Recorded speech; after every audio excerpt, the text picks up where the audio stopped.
político y periodista español. Don Francisco Herrero Tejedor, ministro secretario general del movimiento, fallece en un accidente de automóvil. El gobierno retira el pasaporte a los abogados Felipe González Márquez y Enrique Mújica Herzog. Blas Piñar declara en Cuenca que la política debe estar al servicio de Dios. Se inaugura en Barcelona la Fundación Miró. Muere el poeta y político Dionisio Ridruejo. El Festival de Cine de Moscú otorga su gran premio a Dersu Ursala de Kurosawa. Estupenda película, por cierto. En San Sebastián el gran premio es para Furtivos, de José Luis Borao, otra fenomenal película española. Se ejecutan a 5 condenados, 3 miembros del FRAP y 2 de la ETA. El Papa Pablo VI ha intentado en 3 ocasiones que Franco revocara la sentencia de muerte. En Lisboa los asaltantes queman la Embajada de España. Ante la enfermedad del general Franco, don Juan Carlos de Borbón asume interinamente la jefatura del Estado. Johan Cruyff recibe el Balón de Oro que le acredita como el mejor jugador de fútbol de Europa. Prohíben al cantante Víctor Manuel actuar en Asturias. La Marcha Verde, iniciada por el rey de Marruecos Hassan II para reivindicar el Sáhara español, llega a 5 kilómetros de la frontera militar fijada por el ejército. El 20 de noviembre de este año, 1975, muere el general Francisco Franco. Don Juan Carlos es el nuevo rey de España y jura como tal. Es asesinado en la playa de Ostia, cercana a Roma, el poeta y cineasta Pier Paolo Pasolini, director de esa maravillosa película El Evangelio según San Mateo, que a mí me gustaría poner muy pronto aquí. Fallece el escritor y dramaturgo Thornton Wilder, cuya obra Nuestra ciudad se lleva al cine y la hemos visto en este programa.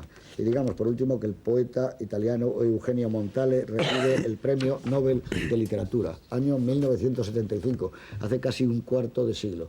Esta es una película que se filma entonces, no solo en España, sino también en Estados Unidos. Hay un movimiento contracultural, que es como se llamaba entonces, muy fuerte, quizá promovido en San Francisco, que San Francisco está solo vista ahora como una ciudad de hippies, pero yo creo que en San Francisco, con Berkeley, las universidades, Auckland, hay toda una contracultura maravillosa.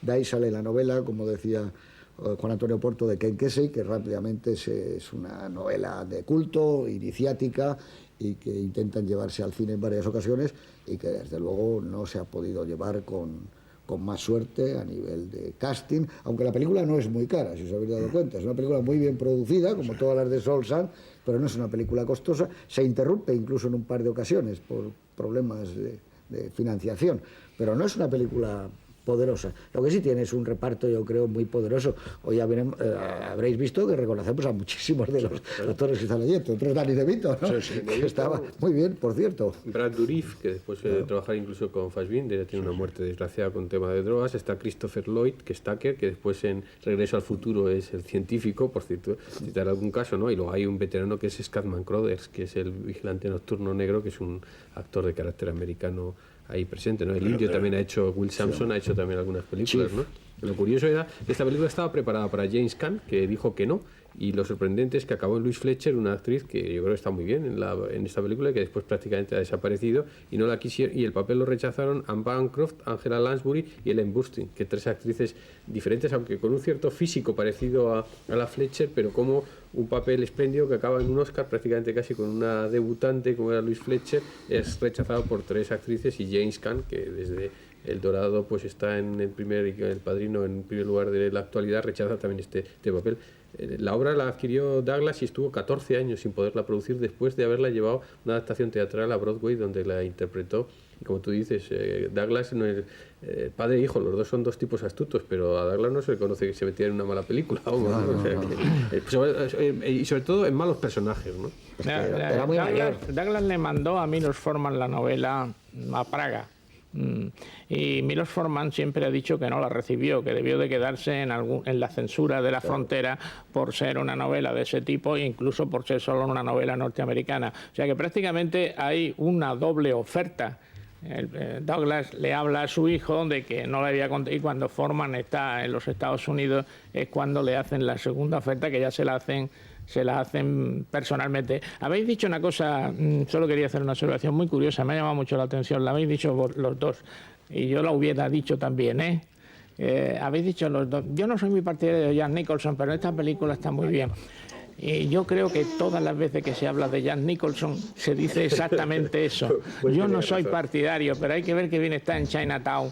Yo no soy partidario. el cartero sí, claro, constantemente estamos diciendo eso. Y es probablemente porque hay algunas de sus interpretaciones, pero solo algunas en las que está sobreactuado. Ahora cito alguna. El Resplandor de Kubrick, que es una película que a mí personalmente no me gusta mucho. Yo creo que ahí no está bien Nicholson, pero tienes razón, probablemente estamos diciendo continuamente. Me parece una observación muy acertada. Aquí me parece que está espléndido él y todo. Me parece que era Juan Antonio el que decía que cada caso clínico, cada uno de los personajes de ese teatro del mundo, o ese microcosmos, como has dicho tú, tiene algo que decir, es un caso. Están muy bien definidos, no me atrevo a decir del guión, porque luego viene Juan y me rebaja las pretensiones, que es un maestro. Bueno, tanto los dos Juan Antonio, ¿no? Pero yo creo que no he leído la novela, con lo cual no puedo establecer qué nivel de fidelidad o dónde han cortado o han dejado de cortar. Ya ha dicho anteriormente, Juan, creo que un detalle importante a la hora de la adaptación, que es que la novela la cuenta el indio, me parece que has dicho tú, y aquí está contada desde fuera. Es por una razón, es por una razón, y lo he traído, perdona Juan Antonio, es una cosa muy breve.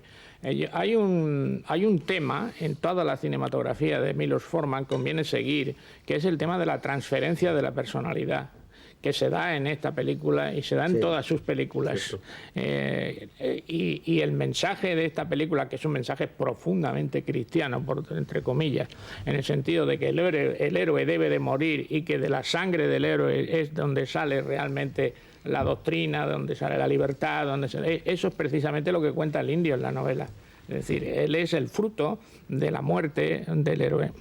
Y ese es el tema de la transferencia típico de Milos Forman y típico de casi todos los cineastas del telón de acero. Da la impresión que además la elección del indio tiene su significado dentro de la contracultura, porque era el pueblo sojuzgado americano el que cuenta la historia. Además, creo que hay un momento, me parece magnífico en la película, que es la primera vez que habla el indio.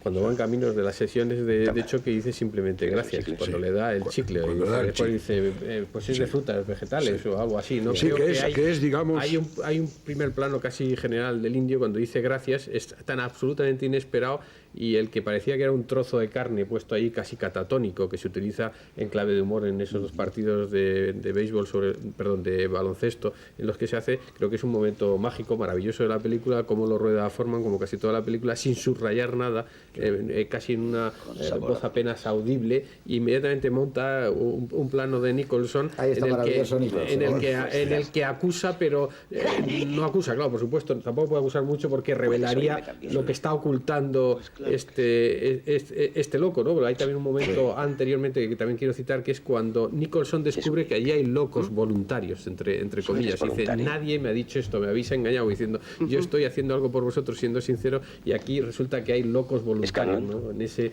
campo de concentración. Y yo diría también, y lanzo la idea aquí sobre la marcha, sobre la mesa, de jardín de infancia. De alguna manera, el aspecto ordenancista, etcétera, jardín de infancia. Me gustaría también lanzar otra idea que puede estar también, los Peter Pan, es decir, los Peter Pan que hay en tantas novelas y en tantas películas del cine americano. Sí, la dejación de responsabilidades, que está fomentada desde el poder, pues provoca la infantilización.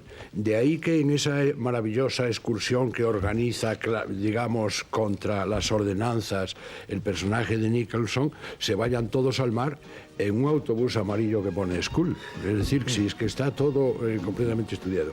A mí me gustaría, en la línea de lo que decía José Luis, que hablaba de que esta era la época de la cultura, de la contracultura, a mí me gustaría traer a colación que también es la época de la antipsiquiatría.